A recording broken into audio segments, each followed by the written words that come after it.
Shalom teman-teman yang dikasihi Tuhan, bertemu kembali dengan saya Kersogo di channel ini. Di kesempatan ini, saya akan mengajak kita membahas satu video yang diupload oleh Ipung Atria ketika dia mewawancarai Pendeta Luga Tambunan bersama dengan temannya, seorang penginjil.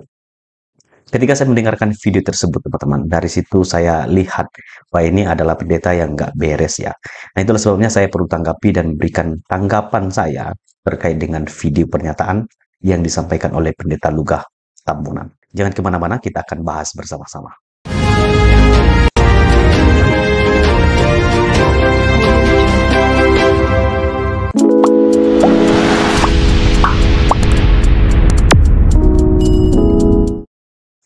Ya, di bagian pertama ini saya akan menunjukkan videonya kepada Anda sehingga kita akan bersama-sama mendengarkan beberapa statement-statement yang sangat keliru yang disampaikan oleh Pendeta Luga Tambunan, dan di akhir video nanti kita akan bahas bersama-sama dengan merujuk beberapa teks Alkitab yang akan saya tunjukkan kepada teman-teman mengenai mereka yang mengaku mengajar kitab suci, bahkan mengklaim dia adalah seorang nabi dan rasul.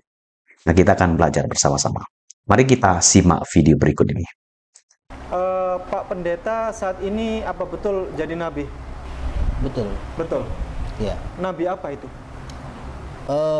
Nabi menyampaikan pesan kepada bangsa-bangsa. Jadi ketika Yesus berbicara kepada saya dalam suatu mimpi, Yesus mengatakan kepada saya, beritakanlah firmanku kepada bangsa ini dan kepada bangsa-bangsa.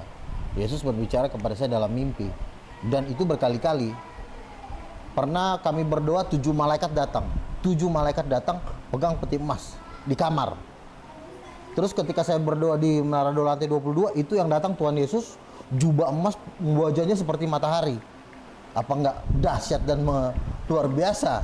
Nah, itu salah satu yang menunjukkan bahwa memang tadinya saya pikir ya udah Tuhan datang, tetapi ternyata itu nabi. Bapak nabinya orang Kristen. Betul. Kristen apa dulu? Jadi memang di dalam konteks Katolik Protestan itu menolak adanya nabi, kecuali karismatik. Nah, karismatik inilah yang sekarang berkuasa di Indonesia, seperti GBI, Pastor Niko, Tiberias, gereja-gereja raksasa, bahkan hampir 90% konglomerat ada di karismatik. Jadi bisa dikatakan gereja besar. Salah satu syarat untuk menjadi nabi harus ada nubuatan. Ya. Tolong tunjukkan di mana ayat Pak Pendeta Luga Tambunan dinubuatkan di Alkitab. Di dalam Yoel 2 ayat 28 dikatakan, pada hari-hari terakhir aku akan mencurahkan rohku kepada semua manusia, dan anak-anak muda, teruna-teruna akan bernubuat.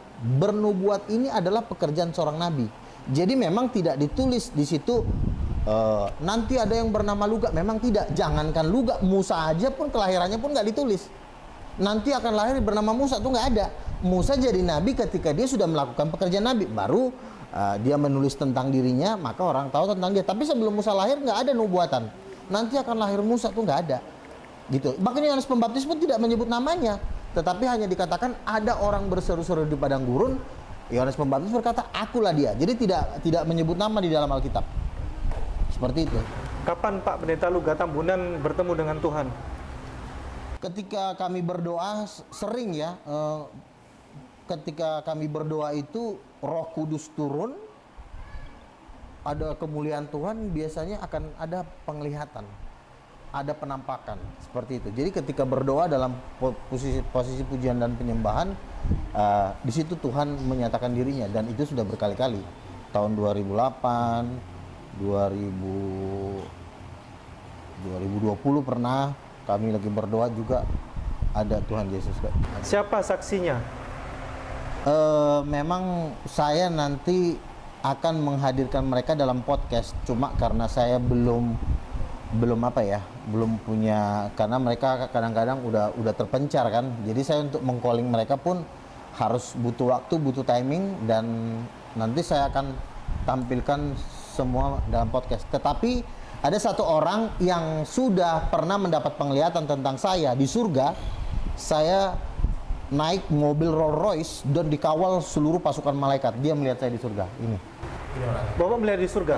Ya. Mimpi atau gimana? Dalam penglihatan. Dalam penglihatan. Berarti Bapak juga nabi? Yes. Nabi juga? Iya. Deretan nabi dan rasul. Iya. Allahu Akbar. Seperti itu. Kan dia udah dapat penglihatan. Dia bersaksi tentang saya. Berarti nabi dong. Karena kan Tuhan menyampaikan pesan melalui dia kepada saya. Dan Tuhan sering bicara juga sama dia. Ya, demikianlah videonya teman-teman. Jadi dari video tersebut kita bisa simpulkan ya, pendeta tersebut mengaku bahwa dia adalah seorang nabi bersama dengan temannya. Itu adalah klaim kosong yang tidak berdasar dan tidak benar ya. Kalau ada orang yang mengatakan dia adalah nabi, rasul, itu adalah klaim kosong. Karena nabi dan rasul itu sudah tidak ada lagi. Saya akan mengajak kita melihat beberapa dasar Alkitab di dalam video ini secara cepat tetapi juga mudah untuk kita pahami. Mari kita baca di dalam teks Alkitab ya. Saya ajak kita baca di dalam Efesus yang pertama ya. Efesus pasal 4 ayat yang ke-11 sampai dengan ayat yang ke-13. Dan ialah yang memberikan rasul-rasul maupun nabi-nabi, baik pemberita-pemberita Injil maupun gembala-gembala dan pengajar. Jadi ialah di sini adalah Tuhan ya. Jadi Tuhanlah yang memberikan baik rasul-rasul dan nabi-nabi. Nah, nabi dan rasul itu sudah tidak ada lagi. Yang ada sekarang adalah pemberita Injil, para gembala, dan juga pengajar-pengajar. Nah, di sini dijelaskan juga fungsi dari rasul, nabi, sekaligus pemberita Injil, gembala. Ayat 12 itu adalah untuk memperlengkapi orang-orang kudus bagi pekerjaan pelayanan, bagi pembangunan tubuh Kristus, sampai kita semua telah mencapai kesatuan iman dan kita pengetahuan yang benar tentang anak Allah dan kedewasaan penuh dan tingkat pertumbuhan yang sesuai dengan kepenuhan Kristus. Jadi semua apa yang telah ditetapkan yang diberikan oleh Allah kepada manusia sebagai pengajar berita Injil yang bertanggung jawab untuk pekerjaan Allah itu, mereka ditugaskan supaya memperlengkapi orang kudus bagi pekerjaan pelayanan dan pembangunan tubuh Kristus. Jadi itu fungsi-fungsinya. Saya akan ajak kita melihat beberapa ayat Alkitab yang juga bicara soal nabi, tetapi kita tidak perlu mendengar mereka karena mereka adalah pengajar-pengajar palsu, supaya kita tidak disesatkan.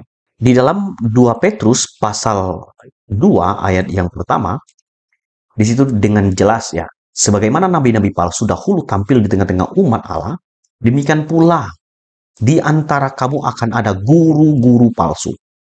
Nah, saya menganggap bahwa klaim yang mengatakan dia adalah nabi atau rasul itu saya anggap sebagai guru-guru palsu. Mereka akan memasukkan pengajaran yang sesat, yang membinasakan. Bahkan mereka akan menyangkal penguasa yang telah menebus mereka, dengan jalan demikian segera mendatangkan kebinasaan atas diri mereka. Jadi ada nabi-nabi palsu ya, yang tidak perlu didengarkan dan kita perlu waspadai. Nah, Yesus juga memperingatkan banyak orang termasuk kita sebagai orang percaya dalam Matius pasal 7 ayat yang ke-15. Ini adalah ayat yang sangat terkenal ya, di mana Yesus sedang memberikan pengajaran secara jelas, tegas, dan juga lugas ya. Waspadalah terhadap nabi-nabi palsu yang datang kepadamu dengan menyamar seperti domba, tetapi sesungguhnya mereka adalah serigala yang buas. Ada nabi-nabi palsu yang datang dengan menyamar seperti domba, padahal mereka adalah serigala yang buas. Nah, Yesus memberikan gambaran supaya kita bisa mengenal siapa nabi palsu ini. Yesus katakan di ayat 16, dari buah jalah kamu akan mengenal mereka. Dapatkah orang memetik anggur dari semak duri atau buah ara dari rumput duri? Demikianlah setiap pohon yang baik akan menghasilkan yang baik, sedang pohon yang tidak baik akan menghasilkan buah yang tidak baik. Jadi kita dapat mengenal dan juga tahu siapa nabi-nabi palsu, pengajar-pengajar palsu, atau yang mengklaim diri nabi atau rasul. Itu kita bisa lihat dari hidupnya. Nah, di dalam Matius pasal 24 juga, Yesus bicara dengan sangat tegas di dalam ayat 24 dan 25. Ya, di dalam Matius pasal 24, ayat 24-25. Sebab Mesias-Mesias palsu dan nabi-nabi palsu akan muncul, dan mereka akan mengadakan tanda-tanda yang dahsyat dan mujizat, sehingga sekiranya mungkin mereka menyesatkan orang pilihan juga. camkanlah, aku juga mengatakan terlebih dahulu kepadamu. Jadi Yesus memperingatkan kita supaya kita mengingat bahwa akan ada Mesias-Mesias palsu dan nabi-nabi palsu.